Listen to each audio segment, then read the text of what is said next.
Assalamualaikum warahmatullahi wabarakatuh. Perkenalkan, nama saya Sipa Ilsani dari Prodi D3 Gizi. Pada kesempatan kali ini saya akan memenuhi tugas pendidikan agama Islam terkait tentang berita terkini yang berkaitan dengan Islam. Baiklah, saya akan menampilkan tugas saya. Alhamdulillahillazi arsala rasulahu bil huda wa dinil haq liyusirahu 'alad dini kulli walau karihal kafirun walau karihal munafiqun amma ba'du. Pertama dan paling utama sekali, marilah kita panjatkan puji dan rasa syukur kita atas kehadiran Allah Subhanahu wa Ta'ala yang telah memberikan nikmat kesehatan dan kesempatan pada saat sekarang ini. Salawat beriringkan salam tak lupa-lupanya kita panjatkan ke roh junjungan Nabi besar Muhammad Sallallahu Alaihi Wasallam yang berupa doa Allahumma sholli ala Sayyidina Muhammad wa ala ali Sayyidina Muhammad. Baiklah, muqaddimah tidak saya perpanjang lagi, masuklah ke judul pidato yang berjudul Kepemimpinan dan Seorang Pemimpin dalam Agama Islam.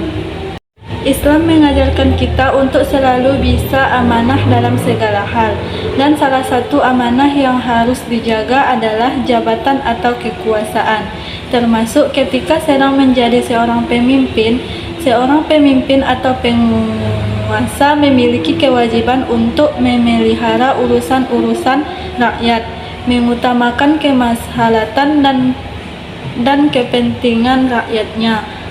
Karena ini adalah amanah yang harus dijaga. Rasulullah Shallallahu Alaihi Wasallam bersabda, sesungguhnya kepemimpinan merupakan sebuah amanah yang dimana kelak di hari kiamat akan mengakibatkan kerugian dan penyesalan, kecuali mereka yang melaksanakannya dengan cara baik serta dapat menjalankan amanahnya sebagai pemimpin. Dalam riwayat lain, Imam At-Tabari dalam tafsir At-Tabari yang menukil perkataan Ali bin Abi Thalib radhiyallahu anhu mengatakan, kewajiban imam atau penguasa adalah berhukum dengan hukum yang telah Allah turunkan dan menunaikan amanah. Jika ia telah melaksanakan hal itu, maka orang-orang wajib mendengarkan dan menaatinya, juga memenuhi seruannya. Jika mereka tidak diamanatkan menjadi seorang pemimpin, maka ini merupakan panggilan yang sangat mulia dan perintah dari Allah yang menempatkan orang sebagai makhluk terpilih, sehingga tumbuh dalam dirinya kehati-hatian, menghargai waktu, hormat, produktif, dan memperlebar sikap kasih sayang sesama manusia.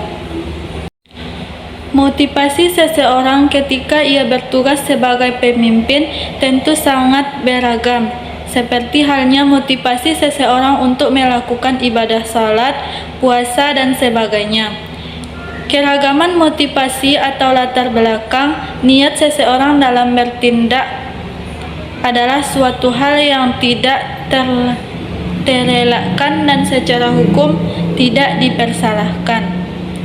Namun, seorang pemimpin yang baik tentu saja berawal dari niatnya untuk berbuat baik, seperti sabda Rasulullah Shallallahu Alaihi Wasallam yang bermakna, sesungguhnya amalan itu tergantung niatnya, dan seseorang hanya mendapatkan sesuai niatnya. Ada banyak ayat dalam Al-Quran yang menjelaskan tentang menjadi seorang pemimpin dalam kepemimpinan dalam agama Islam. Salah satunya disebutkan peran seorang pemimpin umat yang baik dalam membimbing umat Islam pada surat Al-Anbiya ayat 73. Allah Subhanahu wa Ta'ala berfirman, Bismillahirrahmanirrahim. Ja'alnahum a'immatani yaqudduna bi amrina wa auhayna ilaihim fi'lal khairati wa iqamas salati wa ita'az zakati wa kanu lana abid. Dan kami menjadikan mereka itu sebagai pemimpin-pemimpin yang memberi petunjuk dengan perintah kami, dan kami wahyukan kepada mereka agar berbuat kebaikan, melaksanakan sholat dan menunaikan zakat, dan hanya kepada kami mereka menyembah. Quran Surat Al-Anbiya ayat 73. Ayat ini menjelaskan tentang kepemimpinan para nabi dan rasul, keturunan Ishak dan Yakub. Mereka berperan sebagai pemimpin-pemimpin yang memberi petunjuk kepada Bani Israel dengan perintah Allah dalam kitab Taurat, Zabur, dan Injil. Allah mewahyukan kepada mereka, para nabi dan rasul itu, agar berbuat kebaikan, melaksanakan sholat dan menunaikan zakat, dan ditegaskan juga bahwa hanya kepada Allah Subhanahu wa Ta'ala mereka menyembah dan memohon pertolongan. Mereka memperoleh wahyu yang berisi ajaran-ajaran dan petunjuk ke arah bermacam-macam kebajikan, terutama menaati perintah Allah dan meninggalkan larangannya. Di samping itu, Allah Subhanahu wa Ta'ala juga mewahyukan kepada mereka agar mendirikan salat dan membayarkan zakat. Kedua macam ibadah ini disebutkan Allah secara khusus.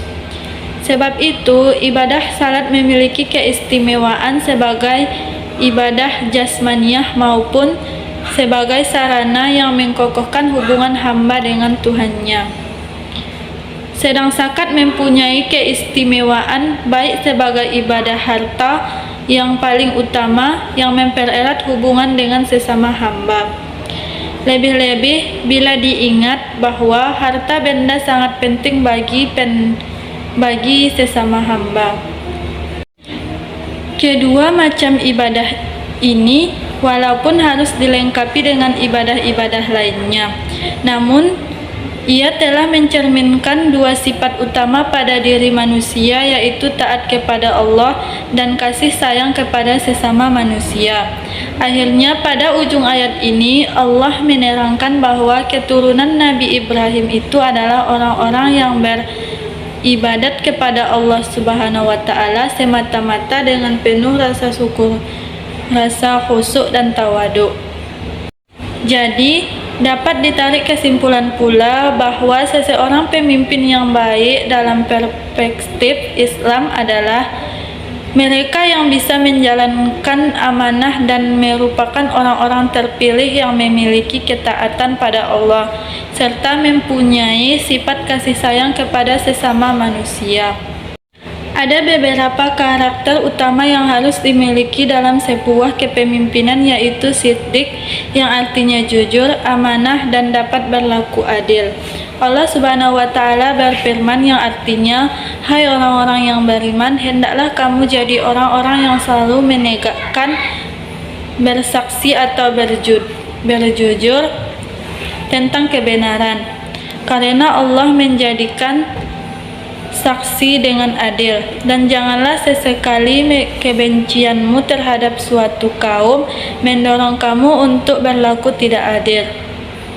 Berlaku adillah karena adil itu lebih dekat kepada takwa, dan bertakwalah kepada Allah, sesungguhnya Allah Subhanahu wa Ta'ala Maha mengetahui apa yang kamu kerjakan." Quran Surat Al-Maidah ayat 5. Karakter lainnya adalah menepati janji, baik janjinya kepada rakyat dan khususnya kepada Allah Subhanahu wa Ta'ala. Pemimpin yang baik juga harus memiliki sifat yang murah hati serta tidak melupakan akhirat. Akhir kata, mengingatkan jika diamanahkan menjadi sebagai seorang pemimpin, maka hendaknya pemimpin ini juga harus selalu berupaya menyempurnakan keilmuannya, berani mengambil risiko, dan mampu mengambil ibrah dari keberhasilan serta kegagalan para pemimpin terdahulu. Sekian yang dapat saya sampaikan. Jika ada kesalahan kata, saya mengucapkan mohon maaf. Wabillahi taufiq wal hidayah. Wassalamualaikum warahmatullahi wabarakatuh.